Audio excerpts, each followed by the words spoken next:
सामाइन programme रूबरू के साथ हम हाजिर खिदमत हैं। जैसा कि आप जानते हैं कि इस प्रोग्राम के ज़रिए हम आपकी मुलाकात कुछ ऐसी शख्सियात से करवाते हैं जिन्होंने इस समाज के लिए कुछ किया हो, कंट्रीब्यूट किया हो और अपनी ज़िंदगी का कोई मकसद बनाया हो।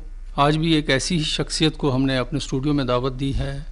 ये बैंक में सर्विस करते थे, रिटायर्ड बैंक मैनेजर हैं, लेकिन उसके बाद इन्होंने एक बेड़ा उठाया है, इस खूबसूरत वादी के लिए कुछ कर रहे हैं। इनकी कुछ किताबें शाया हो चुकी हैं, कुछ शाया होने को हैं। धर्मकांत डोगरा साहब, हम आपको वेलकम करते हैं अपने स्टूडियो में। थैंक यू जी, शुक्रिया। कैसे हैं आप? बिल्कुल, मेहरबानी है आपकी। क्या कर रहे हैं आजकल? मैं बस एक नई किताब की शाया होने पर है, तो उसकी आखिरी अब टचेस दे रहा हूँ। अच्छा, क्या है, कुछ हमसे शेयर कीजिए, क्या लिख रहे हैं आप? जी, अभी मैं भद्रवा पर लिख रहा हूँ जी। अच्छा, भद्रवा एन ओवरव्यू, और हिंदी में भद्रवा एक अवलोकन। अच्छा, तो भद्रवा के ऊपर जी, भद्रवा मेरे जन्मभूमि भी है, लेकिन जैसे मैंने अर्ज़ किया कि ये मेरी रगों में बहता है। अच्छा, मुझे इश्क है भद्रवा से। तो बस ये है कि जाते जाते कुछ ना कुछ भद्रवा के लिए कंट्रीब्यूट किया जाए, भद्रवा के ऊपर। भद्रवाइयों को आप जगा रहे हैं इस किताब के ज़रिए। हाँ, उन्हें अपने हेरिटेज से, अपने पास्ट से रूबरू होना बहुत ज़रूरी है। अच्छा, क्योंकि फ्यूचर तो पास्ट पर ही डिपेंड करेगा। बिल्कुल। तो हम भद्रवाही क्या अपना पास्ट भूल चुके हैं? क्या आप ऐसा सोचते हैं? बड़ा ग्लोबल सा फिनोमेनन है मटेरियलिज्म। अच्छा, ग्लोबल सा फिनोमेनन है, तो हम अछूते तो रह नहीं सकते। अच्छा, तो ऐसा है कि अभी हमें ताज़ा ताज़ा हवा लगी है, तो हम ज़रा ज़्यादा ही डूबे हुए हैं उसमें। अच्छा, इससे पहले भी आपने कोई किताब शाया की है, वास्की नाग जी, और नाग कल्चर पे जी। थोड़ा सा उसके बारे में हमारे सामाइन को बताइए। जी, मैंने और मेरे मित्र हैं, दोस्त हैं, चंद्रकांत शर्मा जी, जी, तो हम दोनों ने मिलके भद्रवा कर, क्योंकि भद्रवा के जो प्रिजाइडिंग डाइटी हैं वो वास्की नाग हैं हिंदुओं में। बेसिकली भद्रवा का कल्चर जो है वो नाग कल्चर पर है। जी, बिल्कुल। और ये जो नाग कल्चर है, लोगों को बड़ी कोफ्त होती है, कई बार दुख भी होता है कि अभी मैंने पिछले दिनों कहीं पढ़ रहा था कि भद्रवा नाग भूमि है, दी लैंड ऑफ सरपेंट्स। तो बड़ा अजीब सा लगा कि मतलब सरपेंट्स कैसे? यहाँ कोई सांप नहीं है, हम लोग ही हैं, सांप तो नहीं बसते, या कोई जहरीले सांप नहीं है, ये तो सांपों वाली कोई बात ही नहीं है। बिल्कुल नहीं। बेसिकली जो नाग थे, ये महाभारत टाइम्स में उस किताब में बड़ी वाज़ेह करके रेफरेंसेस दे देकर, तो नाग एक ट्राइब थे, एक कबीला था। अच्छा, हिंदुस्तान में और भी कबीले थे, पिशाच थे, देव थे, किन्नर थे, यक्ष थे, वैसे ही नाग भी थे। तो इन नागों को अल्टीमेटली जैसे फाइट्स होती हैं, उस कल्चर के कुछ हिस्सा यहाँ भी आया, तो उसकी हिस्ट्री। जो कंसेप्ट नाग का है वो गलत है। हाँ, नाग क्या था कि देवर सांप पूजने वाले थे। अच्छा। देखिए क्या होता है कि अभी भी हमारे टोटम्स होते हैं, जैसे अमेरिका का अभी ईगल रखी है उन्होंने, गोल्डन ईगल रखी है, बिल्कुल ठीक है। वैसे ही हमारे यहाँ भी इंडिया में क्या था, वो ट्राइब्स का वक्त था ना, तो उन्होंने कोई ना कोई एक टोटम रखते थे। तो इनके नाग थे, ऐसे वानर हैं, वो कहते हैं हनुमान जी वानर थे जी, वानर हो गए मतलब बंदर हो गए, बंदर नहीं थे। बंदरों के उनका टोटम जो था वो बंदर थे, वैसे ही नाग थे। अब क्या था कि अभी भी आप हमारे घरों में देखिए कि वो नागों के वो बनाते हैं जी। जब कोई त्यौहार होता है तो दीवारों पर, दरवाजों पर, बिल्कुल, ठीक है। बिल्कुल। पिछले कई कॉइन्स हैं जिसमें नाग बने हुए हैं। उनके जो सिंहासन होते थे, जो बैठने का तख्त होते थे, उनके पीछे नाग बने होते थे। उनकी जो सील्स होती थी, कई सील्स जो मोहरें होती थी, उन पर नाग होते थे। तो इट वॉज ए टोटम, और जिसको वो अपना टोटम बनाते थे उसे वो मारते नहीं थे, उसे पूजते थे। तो देवर सरपेंट वर्शिपिंग, नाग पूजक लोग थे, उन्होंने अपने आप को नाग कहा। अच्छा, तो ये एक, मैं खुद अपनी तरफ से नहीं कह रहा, दिस इज हिस्ट्री। ये महाभारत में वही वो नाग थे। तो हुआ ये कि ये नाग जब वहाँ थे तो महाभारत के टाइम्स में ही एक पूरा चैप्टर है, तो इनके साथ वो कन्फ्लिक्ट शुरू हो गया। दे वर ए मार्शल रेस, नाग बहुत मार्शल रेस रही थी। बुद्धिस्ट लिटरेचर में भी, वो बाद में बात करूंगा, बुद्धिस्ट लिटरेचर में भी नागों के बारे में बहुत कुछ लिखा गया है। वहां उसको ट्राइब ही बताया गया, वहां कभी इसे सर्प उसके साथ रिलेट नहीं किया। मैं अमरावती गया था स्पेशल वो देखने के लिए, यहाँ आंध्रा में जो नई कैपिटल बन रही है, तो वहाँ के म्यूजियम में वो मूर्तियाँ हैं जिन पर सिर पर ना जैसे हम वो नाग बने हुए हैं जी।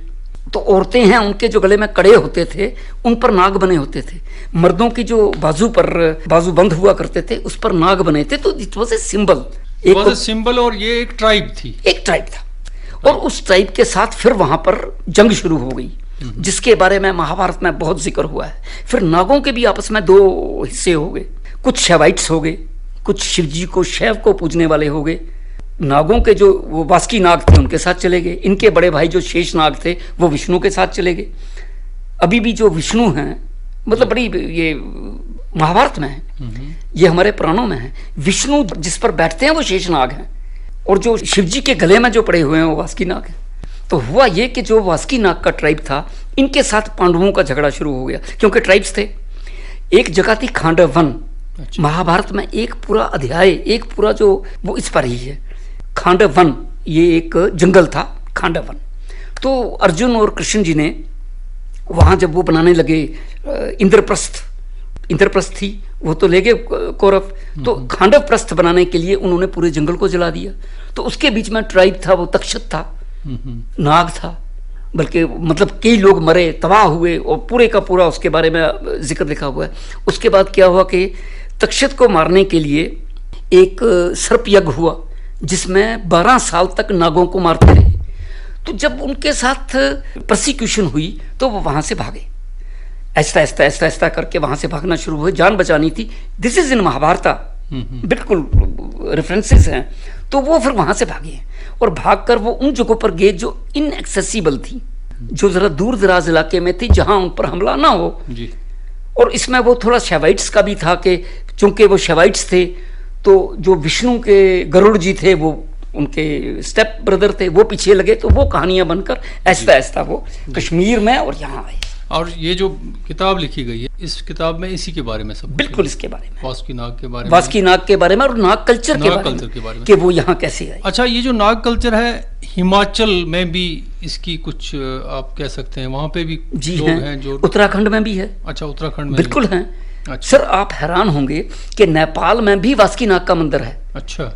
पशुपतिनाथ के मंदिर में वासुकी नाग का अलग टेम्पल है। आप पशुपतिनाथ के दर्शन तब करते हैं जब आप पहले वासुकी नाग के मंदिर में जाते हैं। वही वासुकी नाग, ये यहाँ के नहीं है। इलाहाबाद में दारागंज में नाग वासुकी मंदिर है, बिल्कुल वासुकी नाग का मंदिर है। इलाहाबाद के प्रयाग में दारागंज में मैं गया हूँ। और फिर आपके साउथ में वासुकी नाग और शेषनाग के मंदिर हैं, और मनरसला है, और so many other places. Kerala में तो यही है। और वहाँ वो जैसे हमारे नाग बनियाँ होती हैं, नाग बनी जिसे कहते हैं, नागों की बनी, वहाँ भी नागों की बनी है। वैसे बहुत ज़बरदस्त बात आज आपने की। हमारा भी यही कंसेप्ट था कि नाग कल्चर क्या है। आपने कहा कि ये एक ट्राइब थी जो नाग की पूजा करते, जो नाग की पूजा करते, जिनका टोटम नाग था, जिनका देव नाग थे, जिनका सिंबल नाग था।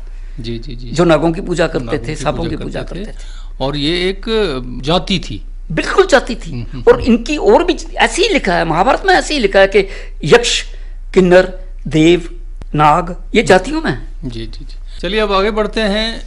जैसा कि आपने कहा कि आप एक और किताब लिख रहे हैं भद्रवाह पे, भद्रवाह के पास्ट पे, प्रेजेंट पे, भद्रवाह की हिस्ट्री के बारे में, कल्चर के बारे में थोड़ा सा हमसे शेयर कीजिए कि इस किताब के जरिए आप क्या मैसेज देना चाहते हैं। भद्रवाह देखें, ये तो जन्मभूमि है, हर आदमी को अपनी जन्मभूमि प्यारी होती है। जी। कहते हैं कि जब रामचंद्र लंका उन्होंने फतेह कर ली तो लक्ष्मण जी ने उन्हें कहा कि ये तो सोने की लंका है, अयोध्या तो छोटा सा, उन्होंने कहा ये तो सोने की लंका है, तो आप यहाँ अपनी राजधानी रखिए।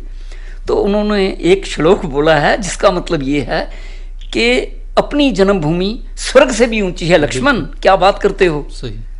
तो मैं अपनी जन्मभूमि में जाऊंगा, मुझे सोने की लंका नहीं चाहिए। कहने का तो भद्रवाह तो हमारी जन्मभूमि, हमें तो अच्छी लगेगी।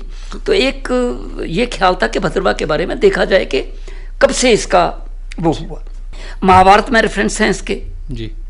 ये जो अशापति हम कहते हैं, ये अशुपति नाम के एक पहाड़ का बाकायदा जिक्र है उसमें कि वहाँ राजसूय यज्ञ करना था, तो उसके लिए उन्हें घोड़े की जरूरत थी। वो यहाँ अश्वपति से, और वो जो राजे थे मेघनाथ वगैरह वगैरह, वो यहीं के हमारी हिस्ट्री में है। वो एक प्रेम सागर हमारी किताब है, बहुत पुरानी, 1000 साल पुरानी होगी। उसमें जिक्र आया भद्र देश का, कि भद्र देश की राजकुमारी थी और कृष्ण जी आए थे। फिर आप भद्रवा को देखिए कि यहाँ का गुप्तगंगा में चले जाइए, जिक्र होता है वहाँ जी एक पैर लगा है, चाहे वो जैसा भी है, हाथ से बनाया कुछ, लेकिन रिलेट किया है कि भीमसेन का पैर है जी। एक गुफा है, उसे पांडव गुफा कहा जाता है, लिखा है, और वो गुफा से वो कहते हैं यहाँ से कश्मीर वैली में यहाँ से चली गए। तो भद्रवा का वो तो है, कितनी ही चीजें जुड़। एक हैरान होंगे कि कुल्लू मनाली के बाद एक ही जगह और देखी जहाँ माता हडिम्बा का मंदिर है, वो भद्रवा में जी। अच्छा। अब क्यों है, बड़ी हैरानी की बात थी मेरे लिए ये, मतलब कि भाई हडिम्बा राक्षसी थी, वो भी राक्षस भी एक जाति थी जी। वो कोई बड़े दांतों वाले, कोई सींगों वाले आदमी थे, वो भी जाति थी। तो राक्षस जाति यहाँ नहीं रही भद्रवा में कभी भी। यहाँ और जातियाँ, नाग जाति रही, यहाँ और किस्म के रहे, लेकिन ये नहीं थी। तो यहाँ माता हडिम्बा का मंदिर कैसे हो सकता है?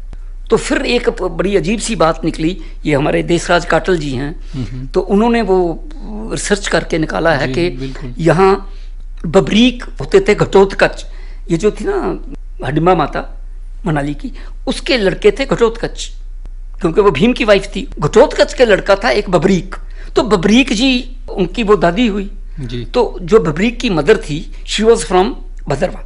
वो नाग ने लिखा है उन्होंने, वास्की की पुत्री। उन्होंने यहाँ अपनी दादी की याद में यहाँ मंदिर बनाया, और यहाँ जगह है बबरीकल, अब आजकल उसे बरोंगल कहते हैं, तो लोग भूल चुके थे। तो इस किताब के जरिए ये सब चीजें आप लोगों के सामने ला रहे हैं? ये ला रहे हैं जी, बिल्कुल ला रहे हैं कि भद्रवा का इतना पुराना पास्ट है। और भद्रवा जो था उसके बाद चलता रहा, फिर पहले यहाँ देवियों का था, जैसे भद्रकाली का था, फिर नाग आए। सर हमारी किताबें खत्म हो गई, हिस्ट्री में सिर्फ हमारे पास एक वंशावली बची हुई है जी। वो वंशावलियाँ बलौर की है, तो वो नाग वहीं से आए थे, उसके बारे में बाद में बात करेंगे। तो हमारे पास कोई वो लिटरेचर रहा नहीं। कुछ भेजे में पंडित थे जी, उपाध्याय जी, तो वो राजगुरु रहे हैं, तो उनके पास किताबें थी, 47 में जल गई, वो भी नहीं रहा। तो हमारे पास हिस्ट्री का कुछ बहुत कम, हमें जो पता लगता है वो चंबे की वंशावलियाँ हैं, वो बलौवर की हैं, वो बसोली की हैं, वहाँ से ही पता लग रहा है। तो हमारे पास तो अपना कुछ रहा नहीं, या कुछ पट्टे हैं, उन पट्टों से भी बहुत कुछ पता लगता है। तो हम भी उसके बाद क्या हुआ कि ये महाभारत टाइम में जो थे मेघनाथ, छत्रनाक्ष, जिनके नाम पर छत्रकला बना है जी। और उसके बाद ये मेघनाक्ष, तो इनका हिस्ट्री में जिक्र आया है यहीं की। तो उसके बाद नागों के बाद एकदम टूट फूट गए। वास्की नाग उनके सबसे बड़े जो राजा थे वो वास्की नाग थे, कि जब वो वहाँ से कश्मीर से यहाँ आए, कश्मीर में भी तो नागों का था ना, बिल्कुल वहाँ भी था, वहाँ तो यही था। तो उसके बाद वो जब यहाँ आए, यहाँ आकर उन्होंने अपना राज किया, और उसके बाद ये टूटना फूटना शुरू हो गया। फिर ये जो राज्य था टूटना फूटना, राणे वाने थे, उन्होंने हुकूमत की, और उसके बाद फिर बिलावर से यहाँ राजा राधकपाल आया। उन्होंने फिर ये पाल जो डायनेस्टी थी ना, पाल डायनेस्टी की सर वो। अच्छा एक बात मुझे बताइए, और लोगों ने भी भद्रवा की तारीख के बारे में किताबें लिखी हैं, बशीर अहमद खतीब बहुत जबरदस्त लिखी है, आफरीन है, और उनको सलाम है मेरा कि उन्होंने जितनी मेहनत उन्होंने की है, जितना कुछ उन्होंने लिखा है, वो तो देशराज काटल जी मरहूम बिल्कुल लिखा है, बिल्कुल लिखी है। आप क्या अलग लिख रहे हैं उसमें? हाँ, ये बड़ी जरूरी बात है। मैंने इसे वो पुरानी हिस्ट्री से, नया तो कुछ है नहीं जी, तो नेचुरली उन्हीं की, मतलब फाउंडेशन उन्हीं की है, उसे अपने ढंग से पेश किया है जी। इस किताब में मैंने 4 फर्दर रिसर्च की है आपने? हाँ, थोड़ी फर्दर रिसर्च की है। अच्छा, इस किताब के जरिए आप यहाँ की टूरिस्ट प्लेसेस को भी हाईलाइट करना जी? बिल्कुल कर रहा हूँ। कोई नई टूरिस्ट प्लेस आपने इसमें इंट्रोड्यूस की है कि भाई? नहीं, मैंने इसमें ये आइडिया दिया है कि भद्रवा प्लेसेस के लिए नहीं है। अच्छा। भद्रवा अपने आप में भद्रवा देखने का है। अच्छा। कि ऐसा नहीं है कि जैसे कोई जगह होती है कि आप गुलमर्ग जाओ जी, आप पहलगाम जाओ जी, ऐसा नहीं है। भद्रवा में इसकी हर जगह जो है कहीं भी रिलैक्स करके आप, बिल्कुल। तो इसमें मैंने 2 काम किए। एक तो उनके कहा कि एक तो भाई आपके पास टाइम खुला होना चाहिए, तो ट्रेल्स रखिए, लॉन्ग वॉक जिसे कहते हैं ना, वो ट्रेल्स। तो वो मैंने 4-5 ट्रेल्स बनाई कि जैसे आप फर्ज करें भद्रवा से चलते हैं, पार्ले अड्डे से होकर, कॉलेज से, डाक बंगले से ऊपर चलकर आप चंडी माता मंदिर से होकर ऊपर टिल्लूगढ़ में जाइए, उसके बाद किला देखिए, ठीक है, 4-5 किलोमीटर हो गया, सीढ़ियाँ उतर कर तो नीचे आ जाइए। तो मतलब ये एक तो ट्रेल्स दी कि आप ऐसे चलिए। भद्रवाह रिलैक्स करने की जगह है। जैसे मैं कहता हूँ कि आपने जाई जाना है, तो ऐसा भद्रवाह में ऐसा मत कीजिए कि गाड़ी में बैठे तो जाई चले गए, गाड़ी में बैठे तो पदरी चले गए। आप जाइए, और मैंने एक एक जगह लिखी है, आप जाइए वाया मंथला, आप रुकिए और झुकिए। मैंने कहा यू स्टॉप समवेयर, रुकिए, देखिए, उसे जज्ब कीजिए, उसे अच्छे ढंग से, उसके बाद आगे चलिए। तो वो वैसे ये 4-5 ट्रेल्स दी हैं। एक सर आपकी जाई की है, एक आपकी पदरी की है। अब पदरी जाते हैं तो आप यहाँ चमड़ा है, फिर आपके आगे यूनिवर्सिटी आती है, फिर सुंगली आती है, फिर उसके बाद सरतिंगल है, सरतिंगल के बाद आपका देयर आर सो मेनी, मतलब मुझदेव नाले के पास जाइए, फिर थनाले के पास रुकिए, फिर तो ऐसे करते पदरी है। मतलब आपने प्रेजेंटेशन अलग तरीके से की, मैंने इस ढंग से कोशिश की है जी। जो भद्रवाह का कल्चर है उसके बारे में भी इसमें आप लिख रहे हैं जी। भद्रवाह का कल्चर यही कि भद्रवाह का जो बेसिकली तो वो नाग कल्चर ही था जी। तो भद्रवाह के कल्चर के बारे में ऐसा था कि हमारे त्यौहार हैं जी, हमारे मेले हैं, हमारे कुड हैं जी, हमारी यात्राएं हैं जी, जी। ये एक डिस्टिंक्टिव कल्चर। भद्रवाह का कमाल ये है कि Bhadrawah is not like any other place. Bhadrawah के एक डिस्टिंक्ट कल्चर है। नाग कल्चर हिंदुस्तान में और कहीं नहीं, अब यहीं बचा है जी। बाकी जगह इसकी निशानियां हैं। पूरे हिमाचल, उत्तराखंड, नॉर्थ वेस्ट हिमालय, उत्तर पश्चिमी हिमालय में पूरे का पूरा, वहां से लेकर नेपाल तक नाग कल्चर है। लेकिन उसका जो गढ़ है, जो वासुकी नाग का, उनके राजा का, उनके सबसे बड़े स्थान रहा, वो भद्रवाह में रहा जी। अच्छा, यहाँ का कंपोजिट कल्चर है, उसके बारे में भी कुछ आपने लिखा है? बहुत कुछ लिखा जी। वो तो है ही, ताल्लुकात है ही हैं, उसमें कोई शक थोड़ा। अच्छा, आपको याद है रामलीला होती थी तो बिल्कुल मुस्लिम्स उसमें पार्टिसिपेट करते थे। वो जो एक मेल मिलाप था यहाँ, डिफरेंट जो सोसाइटी में जो अलग अलग किस्म के लोग हैं, अलग अलग मज़ाहिब से ताल्लुक़ रखने वाले लोग हैं, मिलजुल के रहते थे। जैसे रामलीला का जिक्र हुआ, उसमें मुस्लिम्स भी पार्ट प्ले करते थे, रोल प्ले करते थे। क्या आपको लगता है कि वैसा कल्चर दोबारा सर अभी भी है?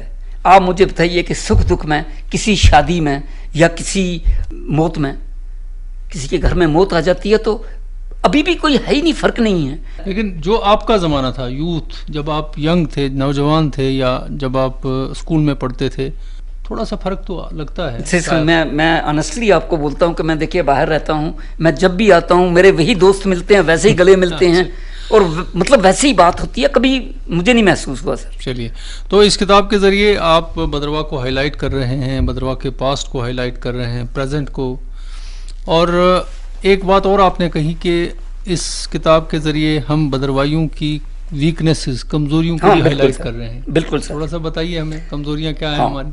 मैं सर यही कह रहा था कि स्टेट गवर्नमेंट ने हमारे साथ बहुत ज्यादतियां की हैं। वो क्या, मैं आपको बताता हूं कि भद्रवाह 22 प्रिंसिपैलिटीज में, जम्मू प्रोविंस नहीं, जम्मू दुगर देश की 22 प्रिंसिपैलिटीज में सबसे बड़ा नाम भद्रवाह का था जी। और भद्रवाह की पोजीशन ये थी कि कहां से लेकर कहां तक, ये इसके बारे में जसवंत कोतवाल जी ने बहुत तफसील से कि एक भद्रवाह की कितनी 533 स्क्वायर किलोमीटर से इतना एरिया था, पूरा प्रदेश हमारे साथ था। बिल्कुल, पूरा आप देखते जाइए ना, अभी भी भद्रवाही कहाँ बोली जाती है, हमारा कल्चर अभी भी कहाँ कहाँ फैला हुआ है, मरमत तक सर। बिल्कुल, कि जो भद्रवाही लैंग्वेज है, भद्रवाही को बड़े बड़े लिंग्विस्टिक्स ने इसे एक लैंग्वेज का, एक भाषा का वो जगह दी हुई है, स्टेटस दिया हुआ है। It is not a dialect, Bhadrawah is a language in itself. और ये जो खाशली, ये जो सराजी, ये जो भलेसी, ये इसकी डायलेक्ट्स हैं, इसके बच्चे हैं और ये अपने आप में पूरी लैंग्वेज है। सर भद्रवाह कोई छोटी जगह नहीं थी, एक रियासत थी। 7 तो मैं आपको गढ़ मीन्स किला, छत्तरगढ़, चनालगढ़ गिनते जाइए आप। उसके बाद ये जो गढ़, हिरोतगढ़ यहाँ का, उसके बाद रुंतागढ़ आपका किला, टिल्लूगढ़, तिलकगढ़ नाम था इसका, 5 हो गए। छठा अटालगढ़ 6 हो गए, और 7वां आपका ये गढ़ है रहीगढ़, ये जो आपके सरोवर के। तो इस छोटी सी वैली में 7 किले आपके यहाँ। आप सोचिए कितनी, तभी लोग मुस्लिम्स कश्मीर से आए तो भद्रवाह में आए, नाग भाग कर आए भद्रवाह से, हम महाजन आए, कोई हिमाचल से आया, कोई जम्मू से आया, भद्रवाह में, और भद्रवाह में सबको गले लगाया। बिल्कुल, कश्मीरी पंडित यहाँ आए। तो आपका कहने का मतलब ये है कि ये जो भद्रवाह के टुकड़े हो गए, टुकड़े ही हम कह सकते हैं? नहीं, साजिश से, बाकायदा साजिश से, गुस्ताखी माफ कीजिए। तो भद्रवाहियों की कमजोरी है ये, इसमें भद्रवाहियों की भी कमजोरी रही। अच्छा। बिल्कुल भद्रवाहियों की कमजोरी रही। और अभी भी देखिए हमारे लोग इतने पढ़े लिखे, इतनी दूर पहुंचे लोग हमारे, तो क्या किया उन्होंने, कुछ लोगों ने किया, वजीर जानकीनाथ ने सेशन कोड दिया, अपनी अपनी तरफ से कंट्रीब्यूट किया, लेकिन कई लोग यहाँ से जब चले गए तो उन्होंने भद्रवाह से अपने रिश्ता खत्म कर दिया। और अभी पोजीशन है कि मटेरियलिज्म ने, ये जो पैसे का प्रकोप हो गया, तो बस अब कुछ नहीं, अब जंगल काटे जा रहे हैं, किसी को ये ख्याल नहीं है कि इससे हमें क्या इफेक्ट होगा। ट्रैफिक हो रही है, ओवर क्राउडिंग हो रही है, अनप्लान डेवलपमेंट हो रही है, खेत आपके तबाह। सर भद्रवाह की खूबसूरती थी बिल्कुल कि भद्रवाह का रंग बदलता था। भद्रवाह एक ऐसी जगह है सारे जहां जंगल इतने नजदीक है शहर के, कप शेप्ड वैली है और खेत थे, और खेतों के रंग बदलते थे, ये सफेद हो जाते थे बर्फ से, ये पानी से जब धान लगता था तो पानी से वो इसका, उसके बाद ग्रीन हो जाते थे, उसके बाद गोल्डन येलो हो जाते थे, येलो हो जाते थे, उसके बाद ग्रे हो जाते थे, खत्म हो गए, खेत खत्म कर दिए, कोई प्लानिंग नहीं। जिसका दाव लगता है वो अपनी सड़क नहीं छोड़ रहा, पार्किंग के लिए जगह नहीं, बड़ी बड़ी गाड़ियां हो गई हैं। तो चलिए आहिस्ता आहिस्ता हो सकता है कि दोबारा तब्दीली आए और हम लोग रियलाइज करें कि भाई इस खूबसूरत वैली को हम बिल्कुल ठीक है संभाल के रखें। ये जगह नहीं मिलेगी सर दोबारा, ऐसी खूबसूरत जगह कहीं भी नहीं है। डोगरा साहब, आप एक बैंकर थे, बैंकर का तो अपना एक अलग माइंडसेट होता है, ये एक अचानक तब्दीली कैसे आई कि आप लेखक बन गए? सर एक्चुअली मेरी ना फ्रॉम दी वेरी बिगिनिंग पढ़ाई कर, मतलब बहुत पढ़ता रहा मैं। अच्छा। I was addicted to reading. मैंने लाइब्रेरीज की अलमारियां खाली कर दी, तो वो दिमाग में बड़ा वो था, बोझ था। तो अभी वो अब किश्ती डूबने वाली है तो बोझ उतारा करते हैं। रिटायरमेंट के इमीडिएटली बाद आपने शुरू कर दिया? I was waiting for that. अच्छा। कि एक दिन मैं रिटायर हुआ, दूसरे दिन से मैंने कैमरा और बैग पैक लिया और मैं घूमने चले गया। कितने ही कंट्रीज घूमा, कितने ही इंडिया का कोई एरिया छोड़ा नहीं मैंने। अच्छा। तो और ये नहीं कि बस गए और देखा और आया और मुड़ के वापस भद्रवाह पहुंच जाते। हाँ, मुड़कर वापस नहीं, भद्रवाह से तो मैंने आपको कहा कि स्वर्ग से भी ऊंचा कोई है तो वो आपकी मातृभूमि है जी, वो आपकी जन्मभूमि है। तो मतलब ये पढ़ने का आपको शुरू से शौक था और लिखना आपने रिटायरमेंट के बाद शुरू किया? लिखना रिटायरमेंट के बाद शुरू किया।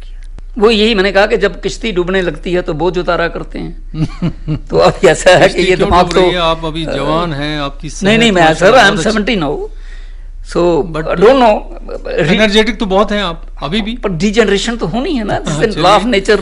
वो तो लॉ ऑफ नेचर है, वो ब्रेन सेल्स तो नीचे उतर रही हैं उसमें, वो तो चलिए हम तो यही दुआ करते हैं कि आप सेहतमंद रहें, मजीद किताबें लिखें। Thank you very much. ताकि जो जनरेशंस जो आगे हैं वो जाने कि भद्रवाह क्या जगह। बिल्कुल ठीक है, और भद्रवाह से प्यार करें। बिल्कुल भद्रवाह से प्यार करें हम भद्रवाही। धर्मकांत डोगरा जी, आप हमारे स्टूडियो में आए और आपने बहुत ही दिलचस्प बातें की, आपका बहुत बहुत शुक्रिया। Thank you very much. Thank you. Thank you sir.